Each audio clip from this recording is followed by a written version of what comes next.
तुम कहते हो कि भावलपुर में दाखिल नहीं हो सकते ये लोग, और चोरों और डाकुओं और कनालों के मोहल्लों में निजाम चलाने वालों, तुमसे डकैतियां रुकती नहीं है। कंकोट के अंदर सुबह शाम डकैत दलदलाते फिर रहे हैं, हमारे लोगों के मोबाइल चोरी हो रहे हैं हजारों की तादाद में, ये तो तुम पकड़े नहीं जाते, तुम हमें रोकते हो, तुम हमें नहीं रोक सकते। वाशिंगटन से उठ के ओबामा भी आ जाए और जो बाइडेन भी आ जाए, उनको भी बुला लो, मोहम्मद अरबी का दिन रुकने वाला।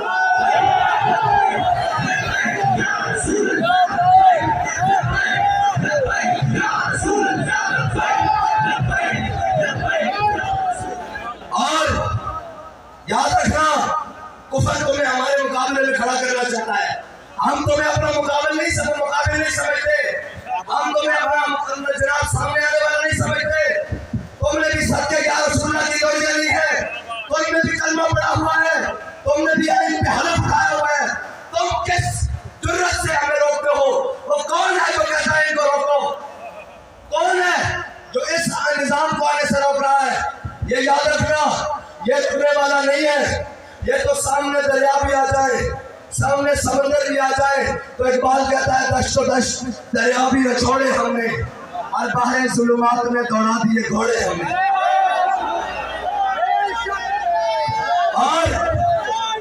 और इनके अंदर वो सॉफ्टवेयर जदीद दौर के नहीं है जो 4 दिन की जेल देखकर फिर रोने लग पड़े, जेल से सीधा निकले और प्रेस क्लब को जाए। क्या होने जा रहा है? कह रहे मैं सियासत से ब्रेक ले रहा हूँ। हाँ, हम अगर ब्रेक लेते हैं तो सिर्फ इस बात की लेते हैं कि ताजदारे खत्म नबूवत का नारा लगा है और लब्बैक का नारा। अच्छा, लब्बैक का नारा लग गया, जरा रुको, मैं सब अभी ये पत्थर का नारा लगाओ। अगर अच्छा ये लग गया है, अब रुको, अब पाकिस्तान का मतलब क्या? ला इलाहा इल्लल्लाह। हमारी ब्रेकें नहीं है, बाकी हमारे अंदर ब्रेकें हैं ही नहीं।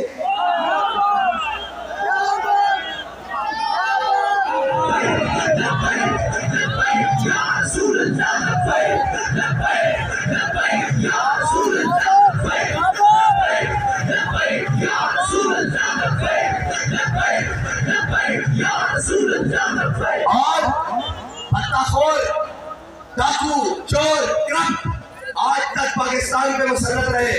और ये वो भी याद रखना कि हमारे पास बड़े बड़े खरीदार आए थे, और अब जब हम निकले हैं तो 5 रुपए पर लीटर पर भी आए थे कि अपने अकाउंट बताएं, पेट्रोल सस्ता न करवाएं, पेट्रोल हो जाना है, हम इसको याद रखते हैं। 5 रुपए पर लीटर आप भी कमीशन खाएं।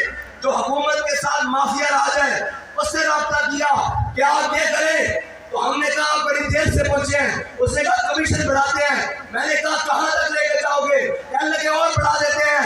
मैंने कहा आप देर से पहुंचे हो, हमारे कायद हमारा सौदा बाजार मुस्तफा में करेंगे।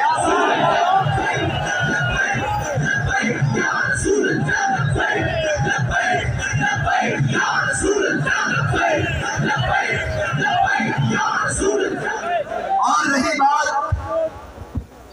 रही बात मुनाफिकों की मलामत से हमें कोई परवाह नहीं। आप मीडिया दिखाए ना दिखाए हमें कोई परवाह नहीं, कोई तारीफ करे ना करे हमें इससे भी कोई परवाह नहीं।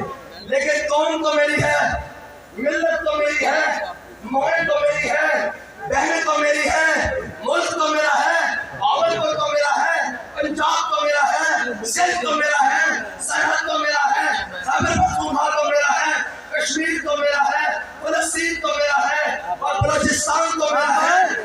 मुझे कौन रोक सकता है कहीं जाने से?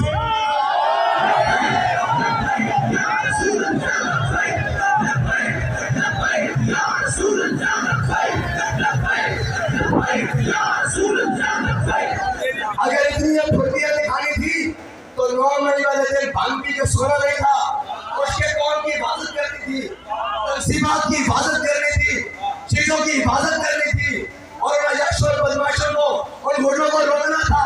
इन्हें रोकते हो जो वहां से चलकर यहाँ आए हैं, और लोग लफ्जी तौर पर बोलते हैं एक पत्ता, हकीकी तौर पर भी एक पत्ता नहीं टूटा, और इंशाल्लाह न इस्लामाबाद तक टूटेगा। रही बात शौक आजमाने की तो नाव बोलिए, ये हम ऐसी बात नहीं करते।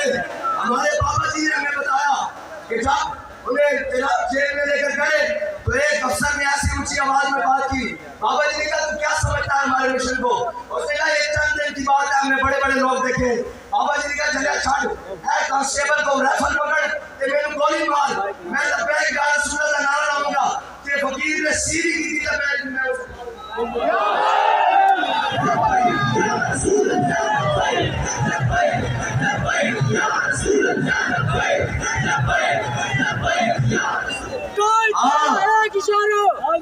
और आगे वो जिन्होंने 10,000 अगले की घोड़ों से फारस की जमीन को डाली, सिर्फ एक ताजे ने आकर कहा सलमान बिन अब्दुल मलिक को कि वो तुम यहाँ बैठे हो अपने तख्त पर, वहाँ मुसलमान बेटी पुकार रही है, इनको क्या पता हो।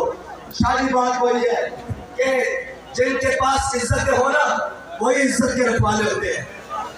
बेगैरत बंदों का ये काम नहीं होता।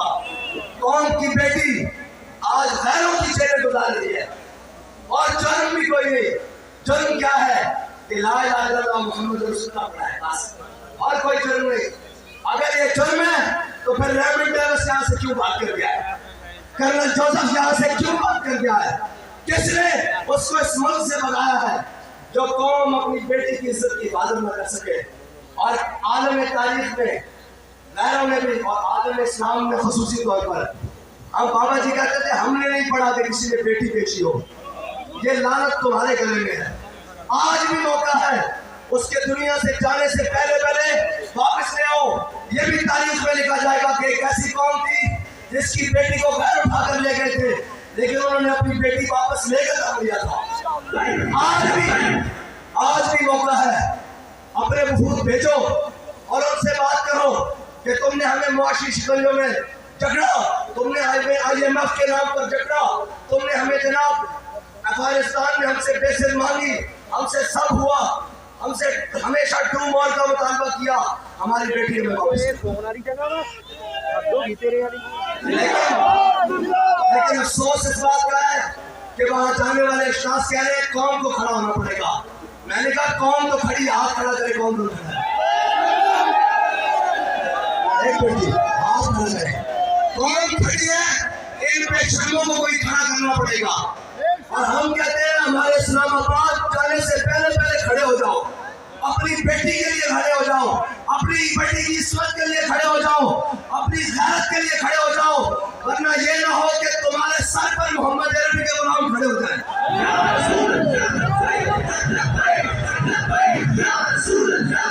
ऐसे नहीं भाई, ये तो हमारे भाई है ना, इनको गलत आर्डर देते हैं और गलत बातें करते हैं। आप इनके बहकावे में ना करें, मेहरबानी है। शाह साहब तो बड़े आदमी हैं, बड़ी बात कर सकते हैं, मैं तो आपसे छोटा हूँ, आपसे इतनी बात करता हूँ कि ये जुल्म का निजाम नहीं रहना। हमेशा हर आर्डर भी मानने वाला नहीं होता। उन्हें कहेगी उनको आ रहे हैं, वो अपनी बात करके आगे जा रहे हैं, हमें क्या कर रहे हैं? आपको तो हमें खड़े होकर वेलकम करना चाहिए था कि कौम के लिए निकले हुए इस तपती धूप में, इन बारिशों में, इन मौसम की सख्तियों में कौम के लिए निकलने वाला भी कोई है। लेकिन हमें अफसोस हुआ कि आपने रास्ते बंद किए। लेकिन याद रखना, जो इश्क है ना, ये रास्ते बंद करने से नहीं, जो नजरिया है वो कोई और होंगे जिनके जनाब आजादी का नशा 8 दिन में निकल गया है। हमारे बुजुर्ग, हमारे ये लोग, हमारे कायदीन, ये अवाम, ये तो 8-8 महीने जेल गुजार कर भी कहते थे कि मर जाएंगे।